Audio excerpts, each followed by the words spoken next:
Scandal Squad, welcome back to the channel, Celebrity ScandaLust. Please hit that like button while we get into the mess.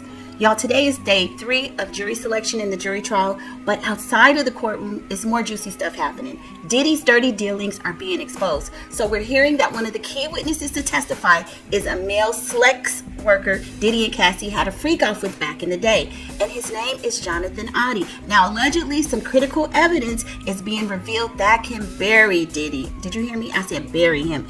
Here's a quick recap. There's a police interrogation video of Jonathan Oddie from back in like 2014, 2015, something like that, because of his Trump incident. But it takes a turn when, while they're interrogating him, he starts talking about how he was a slave for Diddy and had relationships with him and Cassie. Now, I've attached the full video in the description, so y'all go check that out. But just listen to this little clip. Under secrecy. That means that I wouldn't be liable because I don't want to be getting framed for anything. Okay. I had sex with Cassie and Sean. Basically, he would tell me what to do with Cassie. I had like 15 encounters, and I heard. So now let's get into this New York Post article about Jonathan Oddie. Oh, and FYI, in Oddie's video, in the full-length video, you guys watch it, he actually names Mark Garagos. Mark Garagos is one of the lawyers that's currently on Diddy's legal team. Mark Garagos is Tenny Garagos' father, right? Tenny Garagos is the daughter of Mark Garagos. So you see how deep and dirty this rabbit hole goes. Now we see why Mark Garagos is always on the Angry Old Men podcast with Harry Levin of TMZ defending Diddy. I thought it was because his daughter was one of the lead counsel. No, it's because his hands appear to be dirty too. Let's get into this article. Ex-porn star who shot up Trump resort and claimed to be Diddy's ex-slave signed NDA with rapper in exchange for $5 million, bombshell report. Former porn star who allegedly shot up one of Trump's Florida resorts before claiming to have been Sean Diddy Combs' ex-slave had signed an NDA with the disgraced rapper, according to a report Wednesday.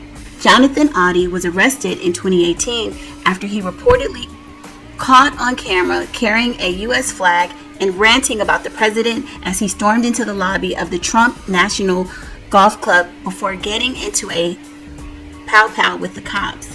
Following his arrest, Oddie made a series of claims to police, including that he had been an ex-slave by Combs. Video from the interview shows. I had S with Cassie Ventura and Sean Combs. Basically, he would jack and tell me what to do to Cassie. I was like an ex-slave for them. That's what I was, Oddie said.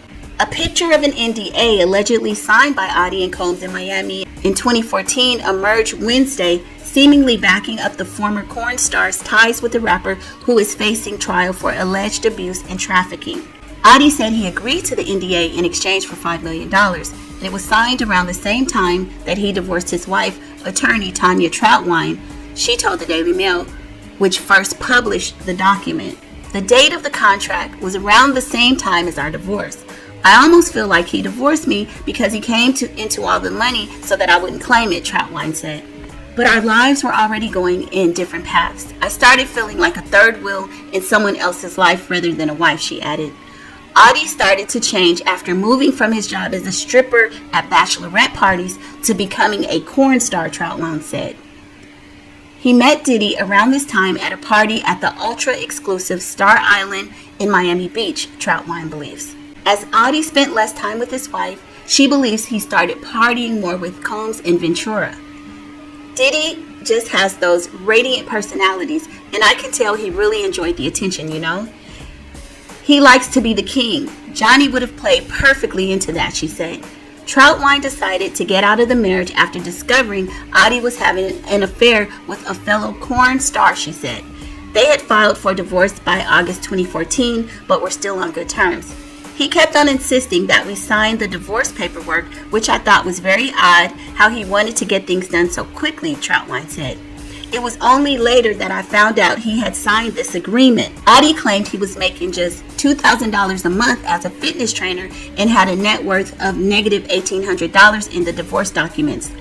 Despite that, he went on spending sprees less than a month after the divorce was finalized, buying 5 distressed properties for $765,000 in the space of 2 months. citing Miami-Dade County property records. All of the properties were purchased mortgage-free, suggesting they were bought with cash. This would have been around the same time he allegedly received the $5 million windfall from Diddy. Troutwine lost contract with Oddie until she heard about his dramatic shootout with the cops in May of 2018. After carrying an American flag into the golf resort lobby, Oddie began shouting about Trump before he allegedly started pow-powing at the officers who shot him in the legs before arresting him. He faces charges of attempted unaliving of law enforcement officers, armed burglary, and armed grand theft, and is still in Florida jail awaiting trial.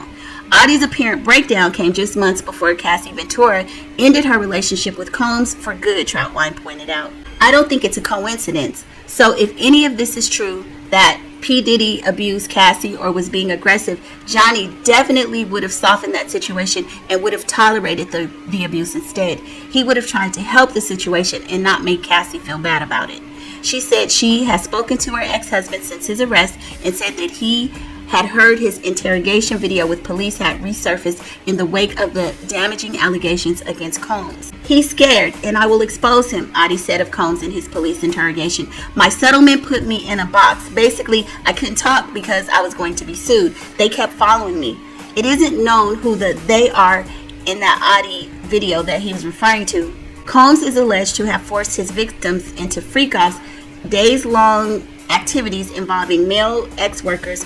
Federal prosecutors alleged in a superseding indictment filed in April. Combs has pleaded not guilty of all the charges against him. Y'all, listen, the more information comes out that seems to be credible evidence, the more I am convinced Diddy is going to do some time. But y'all jump in the comments and let me know your thoughts, and I'll see you on the next video. Bye.